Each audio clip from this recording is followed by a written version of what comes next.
కేంద్ర హోంమంత్రి అమిత్ షా ఇవాళ జమ్మూ కశ్మీర్లో పర్యటించనున్నారు. ఇప్పటికే ఆయన కశ్మీర్కు చేరుకున్నారు. ఆపరేషన్ సింధూర్ తర్వాత ఆయన మొదటిసారి కశ్మీర్ పర్యటనకు వెళ్లారు. పహల్గామ్ ఉగ్రదాడి అనంతరం అక్కడ పర్యటించిన అమిత్ షా ఇప్పుడు జమ్మూ, పూంచ్లో పర్యటించనున్నారు. అమిత్ షా పర్యటనలో జాతీయ భద్రత, సరిహద్దుల్లో పరిస్థితులపై స్థానిక పోలీసు యంత్రాంగం, భద్రతా దళాలతో సమీక్షించనున్నారు.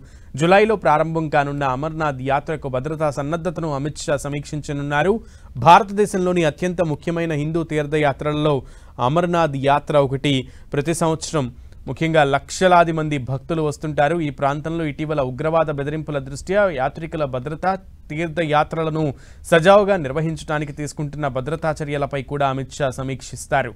ఇక ఇటీవల కశ్మీర్లో జరిగిన ఉగ్ర కాల్పుల కారణంగా ప్రాణాలు కోల్పోయిన కుటుంబాలను అమిత్ షా స్వయంగా పరామర్శించనున్నారు. ఆ ప్రాంతంలో విధులు నిర్వర్తిస్తున్న ఆర్మీ అలాగే బీఎస్ఎఫ్ జవాన్లతో కూడా అమిత్ షా భేటీ అవుతారు. పాకిస్తాన్ కాల్పుల ఉల్లంఘన సమయంలో ధర్మస్థలాలను లక్ష్యంగా చేసుకుని జరిపిన దాడుల నేపథ్యంలో అమిత్ షా అక్కడి పుణ్యక్షేత్రాలను కూడా సందర్శించనున్నారు.